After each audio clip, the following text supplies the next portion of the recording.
She knelt in the shadow of the old iron cup with her sleeve already pushed back, and the hall held its breath the way it always did when the lowest among them was asked to bleed. Frost rhymed the high windows of the Greywood Keep. Torchlight crawled along walls carved with wolves that had never once bent their necks. Above her, on a throne hewn from a beast's own jaw, the alpha of that unbroken line sat with his hands flat on the stone arms, and his eyes fixed somewhere past her, as if she were a draft under a door rather than a girl about to open her own skin. A blade waited in the steward's hand for the cutting. The cup waited beneath it, black with 3 centuries of other people's blood, none of it ever asked twice from the same family, because asking twice would have meant admitting the first offering had not been enough. Wolfless, the steward had called her when he chose her from the kitchen line. The word had followed her since she was 7 years old, since the morning her parents were taken from a locked room and never came back. She had learned to let it pass through her the way cold passed through a worn cloak, present but no longer cutting. What she did not know, kneeling there with her wrist bared and her breath held, was that when the hollow moon finally came to claim its tribute, the throne behind her would do something it had refused every power on earth for 300 years. It would kneel, and it would kneel to her. The keep marked that winter as the 300th since its founding, and the old women in the laundry called it a hollow moon year, the kind that came once in a generation, when the solstice fell dark and starless, and the ancient pact between the first Wolf King and the woman who had saved him came due for its renewing. Senna had heard the story of that pact more times than she had eaten a full supper. 3 centuries past, a healer named Leora had pulled a dying king back from a wasting curse using nothing but her own blood and her own refusal to leave his side. And in his gratitude, he had sworn that the throne of his line would never bow to any power again, not to gods, not to rival kings, not even to the moon that gave them their wolves, save to blood like hers, should it ever return to ask. Leora had died without children of record, the histories said, and the oath had hardened over 300 years into something colder than gratitude. It became pride. It became law carved into the lintel of every hall in the Greywood. It became the reason an alpha could watch a servant bleed into his ancestor's cup and feel nothing at all. Senna had grown up inside that pride without a name worth keeping. She had been 7 when the guards came for her parents in the dead of a different winter, dragging her father from his apothecary shelves and her mother from the loom, on charges no one ever troubled to explain to a crying child in a doorway. They were gone by morning. The keep's record called them traitors, and struck their family name from every ledger that mattered, and the girl who had once been called Senna Aldring became simply Senna. Wolfless, kitchen-born, a name with no weight behind it. Old Brona, the keep's healer, had taken her in rather than let her starve in the yard, and for 18 years Senna had scrubbed floors, ground herbs, and learned the small cruelties of a hierarchy that had already decided what she was worth before she ever spoke a word. 18 years of kneeling in doorways while better-born girls swept past her. 18 years of being handed the worst tasks because no one minded if a wolfless girl's hands cracked in the cold. 18 years of believing, the way a person believes the floor will hold, that the alpha above her would never once look down and see anything worth the looking. She worked now beside Brona in a cramped stillroom off the kitchens, grinding willow bark and packing wounds for soldiers too proud to admit they needed mending. It was honest work, and it kept her hands too busy to remember too often. Brona was sharp-tongued and broad through the shoulders, with hands that shook now when they had not shaken a decade ago, and she was the only person in the Greywood who called Senna by her whole name when no one else could hear. "You are more than this hall lets you be," Brona told her once, late, by candlelight, while she pressed a salve into Senna's chapped knuckles. Senna laughed the comment off the way she laughed off most things that asked her to hope. The keep itself rose out of gray stone like something grown rather than built, its corridors cold even at midday, its great hall hung with banners bearing a wolf that had never knelt. Beyond its walls the forest pressed close and white, and beyond the forest, somewhere past the river, lesser packs and human villages alike paid their respects to a throne that had outlasted every rival who had tried to break it. The hollow moon was a little more than a fortnight off. Every winter in living memory the keep marked the season with a tithe ahead of the renewing, a small offering of blood drawn from the lowest in the household to test the old cup, a custom no one questioned because no one alive remembered why it had started. This year, for reasons the stewards never explained to servants, the steward's eye had fallen on Senna. She told herself it meant nothing. The tithe was a formality, a scrape of a blade, and a few drops into an old cup nobody truly believed still mattered. And she would go back to her grinding stone within the hour with one more small humiliation added to a life already full of them. She did not let herself think about the way Brona's face had gone pale and still when she heard the steward's choice, or the way the old woman had gripped her wrist for one long moment before letting her go, as though she knew something Senna did not. She did not yet know to be afraid of her own blood. The hall of the unbowed filled before dusk on the appointed night, torches doubled along the walls, the long tables cleared back to make room for witnesses. Senna had seen the hall full before, at feast nights and judgment days, but never with herself meant to stand at its center. She stood in line behind two stable boys and a laundress twice her age, all of them low enough in the household to be considered fit tribute, all of them waiting their turn at the old iron cup set on its plinth before the dais. The cup was black with age and old blood, its rim worn smooth by 3 centuries of thumbs. Above it, on the throne carved from a wolf's jaw, sat Roth, Alpha of the Greywood, the latest in an unbroken line that had never once bent. She had seen him from a distance 100 times and never once let herself look long enough to notice anything beyond his title. Up close, even at this distance across a crowded hall, he was harder to look away from than she wanted to admit. He was a big man, built for the cold the way the keep's walls were built for it, with a beard left untended by any vanity and a crown no more elaborate than a band of dark iron. His eyes did not move across the room the way other men's did. They settled and stayed, and made whatever they settled on feel suddenly very visible. A noblewoman in deep emerald stood near the dais steps, arms folded, watching the line of low-born tribute with the particular boredom of someone who had never once stood in it. Lady Iselda was spoken of in the kitchens as the Alpha's likeliest match, the kind of woman whose blood was old enough that no one ever asked her to bleed for anyone. "Wolfless again this year," Iselda said to the woman beside her, not troubling to lower her voice as Senna passed. "I had hoped they would have run out of her kind to spend."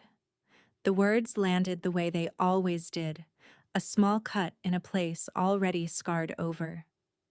Senna kept her chin level and her hands steady, and did not give the hall the satisfaction of seeing it land. The steward called her name, or the only name the keep allowed her, and she stepped forward into the space the others had just vacated. The blade was cold against her palm. She had done this once before, 3 years past, and remembered only the sting and the relief of it being over quickly. This time was different from the first stroke. The blade opened her palm and 3 drops fell into the old cup, and the moment the first one struck the blackened metal, the cup answered. A thin seam of light traced up from the bottom of the vessel, pale and silver, like moonlight remembering how to be water. It had never done that before, not in 3 years, not in any tithe Senna had ever heard described in the kitchens. The hall's murmur died into something tighter and more wary. On the dais, the Alpha went very still. It was not the stillness of boredom she had watched him wear through a dozen feasts. It was the stillness of an animal that had just heard something move in grass it had thought empty. His eyes came down from wherever they usually rested and found her, fully, for what felt like the first time in 18 years of standing in rooms he occupied. She felt it before she understood it, a warmth that had no business existing in a frozen hall. Climbing up through her chest like a held breath, finally let go. It startled her enough that she nearly dropped the rag the steward thrust at her to bind the cut. She told herself it was only the firelight playing tricks, only the shame of every eye in the hall briefly fixed on her instead of sliding past, and she pressed the rag hard against her palm and stepped back into the line of the unremarkable as quickly as her legs would carry her. The steward muttered something about the old metal catching torchlight strangely and moved the line along. Iselda's mouth had thinned to a hard line, her earlier boredom replaced by something colder. The Alpha did not look away from Senna again that night. Not once, though she made very sure never to look back and confirm it. She walked back to the still room with her hand wrapped and her heart going faster than a scrape on the palm should warrant, and she told herself, the whole cold way back, that it had been nothing. A trick of old metal. A trick of torchlight.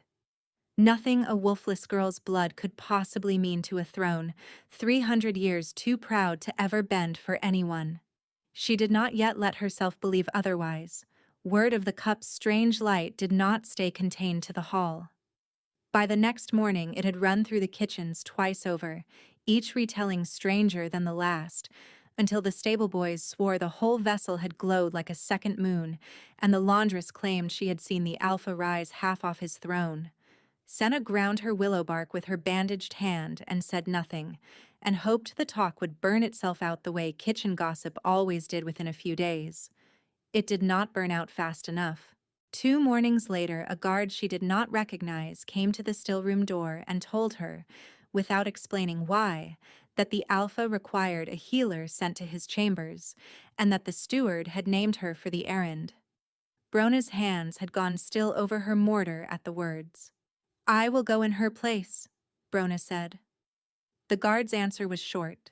He asked for the wolfless one by description, not by name, by the cup. Senna went, because servants did not refuse summons from the Alpha's own household, climbing stairs she had never been permitted to climb before, past tapestries older than the keep's written records, into a part of the fortress where the cold seemed to come from the stone itself rather than the weather outside it.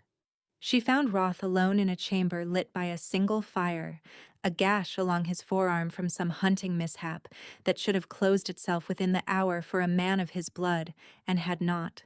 He watched her enter with the same unsettling stillness she had felt across the hall, his eyes tracking her the way a man tracks something he is trying very hard not to seem to be tracking. "You may approach," he said. His voice was low, unhurried, the voice of someone unused to needing to repeat himself. She approached because there was no version of this errand in which she did not. Up close, his size was less a fact and more a presence, heat radiating off him despite the cold room, a scent she could not name pulling at something low and unfamiliar in her chest. She knelt by his chair to examine the wound and made herself focus on the torn skin instead of the breadth of the arm it belonged to.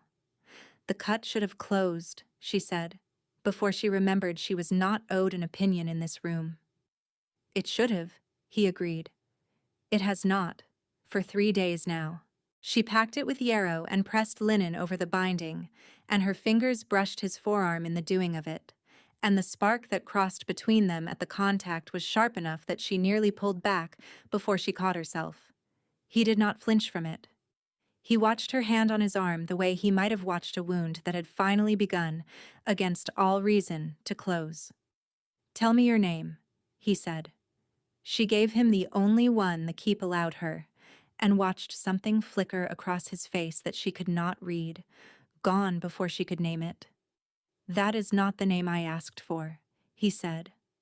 She had no other to give him, and told him so, and he did not press further, though his jaw tightened in a way she could not yet read as anything but anger.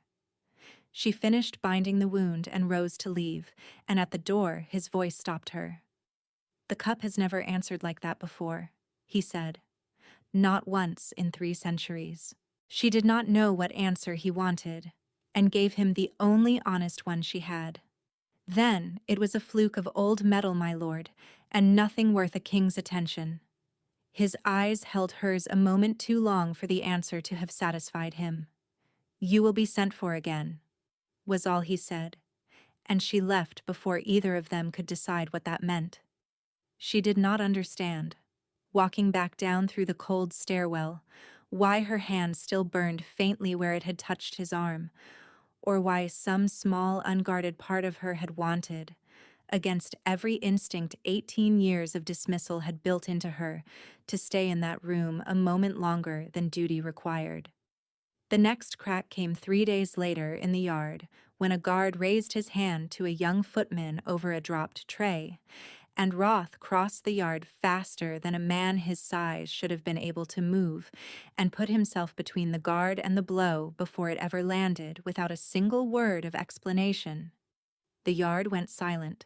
The guard apologized to a king who had never before troubled himself over a footman's clumsiness, and Senna, watching from the still-room doorway with a bundle of bandages still in her arms, felt something in her chest tilt sideways and refuse to right itself. He had not looked at her once during the whole exchange. She told herself that was proof it meant nothing, that an alpha's duty to protect his household extended to every servant equally, that she was inventing significance out of a king doing what kings were meant to do. She told herself this with enough conviction that she almost believed it, all the way back to the still room, where Brona watched her face and said nothing, though her eyes had the particular sharpness of a woman who already suspected what her ward refused to let herself know. Within the week, the talk in the kitchens turned from the glowing cup to a quieter, more frightened thread, the kind passed between women who did not want to be heard passing it. The alpha was unwell. Not unwell in any way a footman's near miss could explain, but unwell in the bone-deep way that made old servants cross themselves and young ones go very still when his name came up. Brona was summoned to attend him twice and came back both times with her mouth pressed into a hard line and a new caution in her voice when she spoke of the household council. On the second visit she did not come back alone. Lord Caswin, the eldest of the Alpha's council, met her in the corridor outside the sick room and informed her, in the mild tone of a man accustomed to being obeyed without argument, that the Alpha's healing was a matter for the council's own physicians, and that further visits from the keep's lesser staff would not be required. Senna did not think much of it at the time beyond a servant's habitual distrust of anyone with that much chain of office hung around his neck. She had more pressing worries. The grinding stone needed refilling, the soldier's winter wounds needed dressing, and a king's illness, however the kitchens whispered about it, was not a wolfless girl's business to mend. It became her business 3 nights later, when a young page she barely knew came to the still-room door, white-faced and shaking, and begged her, not Brona, by name this time, to come. "He will not see the council physicians," the boy said. "He asked for you." He used the name from the cup. She should have refused. Every rule the keep had taught her in 18 years said a servant who defied a council lord's explicit order did so at the cost of her own skin. She went anyway, because some quieter rule beneath all of them had begun, without her quite noticing, to matter more. She found Roth in a state the kitchen gossip had not prepared her for. He lay fever-bright and gaunt in a bed too large for the body wasting inside it. His skin gray beneath its weathered color, a sheen of sweat at his hairline, despite the cold of the room. No ordinary fever did this to a man of his blood. No ordinary wound refused to close for a fortnight in someone whose body should have mended itself within hours. She examined the old wound first, the one that had never properly healed, and found beneath the linen a darkening at its edges that she recognized from an old account Brona had once shown her in the still room, of a poison called grave iron, ground fine enough to pass for medicine, slow enough to be mistaken for natural decline, deadly enough that 3 drops a week could end a wolf-blooded man within a season. "Someone is poisoning you," she said, before she could stop herself from saying it plainly to a king. His eyes opened, fever glassed but lucid enough to fix on her face. "I had begun to suspect as much," he said, his voice a rasp of itself. "The council physicians treat the fever and ignore the wound. You are the first to look at both." She worked through the night to draw what poison she could and pack the wound with what little she had on hand to counter it, her hands steadier than her racing pulse had any right to let them be. At some point past midnight, exhaustion thinned the careful distance both of them had kept since the chamber visit, and he caught her wrist as she reached to check the binding again, not hard, but enough to still her. "You risk yourself doing this," he said. "Caswin will not thank you for undoing his physician's work." "I am not doing it for thanks," she said. His grip loosened but did not let go entirely, his thumb resting against the pulse point of her wrist as though he could feel, through that small contact, something neither of them had yet found words for. "Then why?" he asked, low enough that the question felt like it belonged only to the two of them and the dying fire. She did not have an answer that was safe to give a king, and so she gave him the only true one instead. Because no one else would, and because some part of her, foolish and unguarded after a night without sleep, did not want to imagine a Greywood with no wrath in it. Something in his face cracked open at that, brief and unguarded, gone again before she could be certain she had seen it at all. If you have ever sat beside someone you were not permitted to want and felt the wanting refuse every rule built to smother it, you already know what kept her in that chair until dawn. Tell us in a word what you would have done in her place, and watch how far a single night of honesty can carry two people who have spent their whole lives being told to expect nothing from each other. By the time the fire burned low and the window paled toward morning, the poison's worst had been drawn, and the wound had begun, finally, to knit shut beneath her fingers.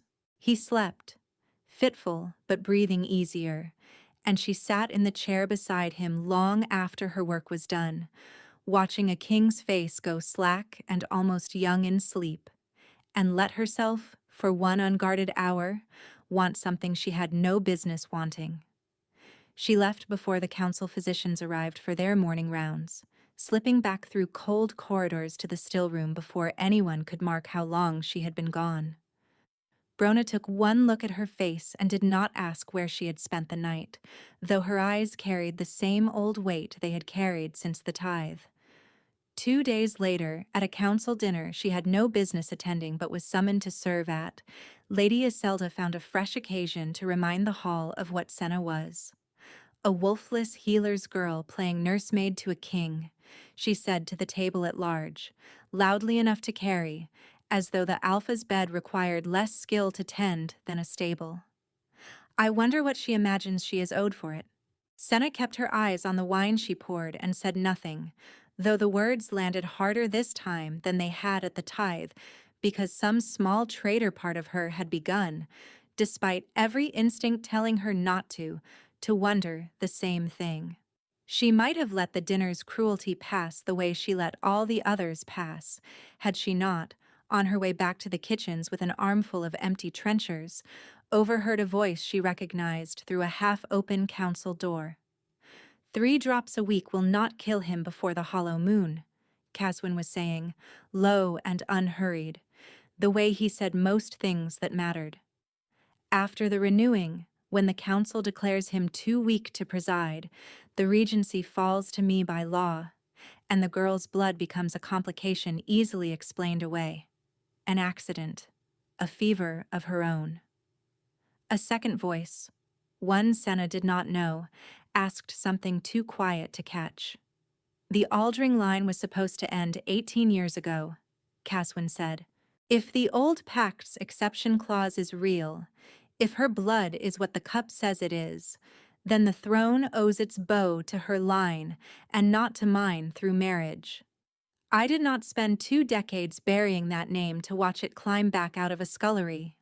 She did not remember walking the rest of the way to the kitchens. She remembered only the trenchers shaking in her arms and the cold certainty settling into her chest that the name she had carried in secret her whole life, the name struck from every ledger when she was 7 years old, had just been spoken aloud by the man who had likely ordered her parents' deaths to keep it buried. She went to Brona that night and told her everything: the poison, the overheard counsel, the name Caswin had said as though it belonged to a debt long overdue. Brona's face did not show the surprise Senna expected. Instead, the old woman rose, slow on knees that had given her trouble for years, and went to a locked chest beneath her cot that Senna had never once seen opened. From it she drew a small iron token on a cord, worn smooth with handling, etched with a healer's mark Senna had seen only once before, carved into the stone lintel of the old hall behind the throne. "Your mother gave me this the night before they came for her," Brona said. "She made me swear I would keep it from you until you were old enough to choose what to do with the truth. I have been a coward about that promise for 18 years. The truth, laid out in a cracked leather journal beneath the token, was this: Senna's family had not been traitors. They were the last known descendants of Leora Aldring, the healer who had bound the founding king's curse 3 centuries past, a line the Greywood Council had spent generations quietly erasing because the old pact's true clause, buried beneath 300 years of distorted pride, promised that the throne would bow again should Aldring blood ever return to ask it. Caswin's own grandfather had begun the erasure. Caswin had finished it, and would finish it again now if given the chance. The hollow moon was 2 nights off. On that night, the pact required its renewing before the full council and any visiting powers in attendance, this year including King Aldous of the Ashfall Pack, come to witness 300 years of an unbroken vow. If Roth was too weakened by then to preside, the law allowed the council to name a regent in his place, and Caswin had spent 18 years arranging exactly who that regent would be. "I have spent half my life believing I had nothing worth protecting," Senna said, turning the token over in her hands until its edges bit into her palm. "Now you tell me I have a name worth killing for." "You have always had that name," Brona said. "You only now have a reason to use it." She returned to Roth's chamber the following morning to check his wound and found him stronger. The poison's worst behind him. His color returned enough that the man beneath the king was, for the first time, fully visible to her. He watched her work in silence for a long while before he spoke. "Caswin tells me you should not be permitted in this chamber unattended," he said. "He tells me a great many things I have begun to find I no longer believe." She kept her eyes on the binding she was checking, afraid of what her face would give away if she looked up too soon. "And what do you believe, my lord, instead?" "I believe," he said, slow, as though the words cost him something to release, "that I have spent 300 years of inherited pride waiting to feel something I had been told did not exist for men of my line. I did not expect to feel it over a healer's hands and a cup that should not have answered." The hesitation that followed was its own kind of confession, both of them aware of how close the room had grown, how easily either of them might have closed the small distance left between his hand and hers on the blanket. Neither did. The moment held, charged and unresolved, the kind of almost that asked more of restraint than either wanted to admit. And then a guard's knock at the door pulled them both back into the roles the keep still expected of them. The hollow moon arrived black and starless, exactly as the old women had promised, the keep's great hall packed to its walls with household, council, and the visiting retinue of King Aldous, come to witness 3 centuries of an unbroken vow renewed for a 300th time. Senna had meant to stay in the still room and let the night pass without her, the way she had let every other ceremony pass without her for 18 years. Caswin had other plans. She was summoned before the full council an hour before the rite was to begin, brought more than escorted by 2 guards she did not recognize, and made to stand before a dais crowded with faces that had decided her fate before she ever opened her mouth to answer it. "This is the girl," Caswin said to the assembled council, "the last of the Aldring line. Traitors struck from this keep's record 18 years ago for treason against the throne her family swore to serve. She has used a poisoned king's weakness to insinuate herself into his confidence, and now stands ready to claim an exception clause in the old pact that exists nowhere but in a dead woman's superstition. Wolfless and faithless both," Lady Iselda added from the council's edge, her voice carrying easily across the silent hall. "I always knew there was more rot in her than the kitchens let on." Senna had absorbed 2 decades of small cruelties without ever once answering them in front of an audience large enough to matter. She found, standing now before the full weight of the council's contempt, that she had run out of patience for absorbing this one quietly. "I did not poison him," she said. "I am the only reason he is alive to stand in judgment of me at all." "A claim with no proof but a wolfless girl's word," Caswin said, and turned to address the hall at large. "I move that the Aldring line be declared extinguished by sentence of this council before the hollow moon rite proceeds, that the regency stand confirmed in the Alpha's continued incapacity, and that this household be rid, finally, of the last false hope of a clause that died with Leora Aldring 3 centuries ago." The hall's murmur turned ugly fast, the way crowds did when given permission to be cruel. 2 guards closed their hands around her arms to carry out the sentence. She did not fight them, because 18 years had taught her there was no fighting a room that had already decided, and because some small reckless hope had kept her watching the dais doors for a king who, for the first time in days, did not come.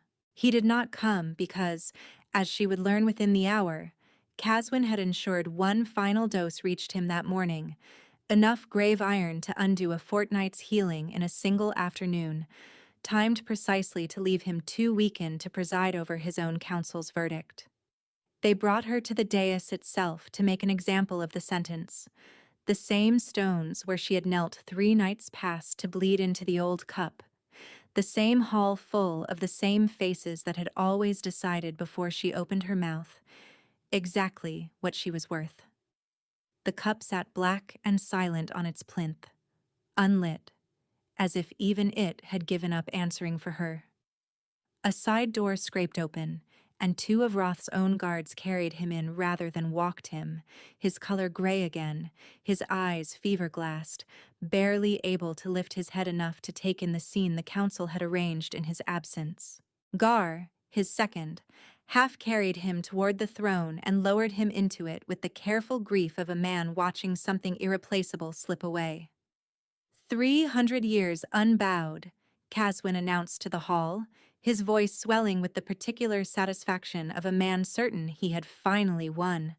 And tonight, this council ensures it stays that way, free of false bloodlines and foreign superstition both. 18 years she had knelt in this hall as wolfless, worth less than a dropped tray or a spilled cup. 300 years no alpha of this line had bowed to any power on earth, and within minutes, if Caswin had his way, both numbers would be buried together beneath the same cold stone. The guard's grip had already tightened to carry out the sentence when Roth, barely conscious in the throne his ancestors had never once bent, lifted his head and forced one word out through a throat gone raw with poison. Wait. It cost him visibly to say even that much, and Caswin's smile did not so much as falter, certain a dying king's single word carried no weight left to wield. She did not wait for the guards to decide whether one rasped word from a dying king was reason enough to stay a sentence. She tore free of the hands gripping her arms with strength she did not know she had left, and crossed the space between the dais and the old iron cup before anyone in the stunned hall thought to stop her. The knife resting beside the cup was the same one that had opened her palm 3 nights before, kept there for the renewing. She did not hesitate over the choosing.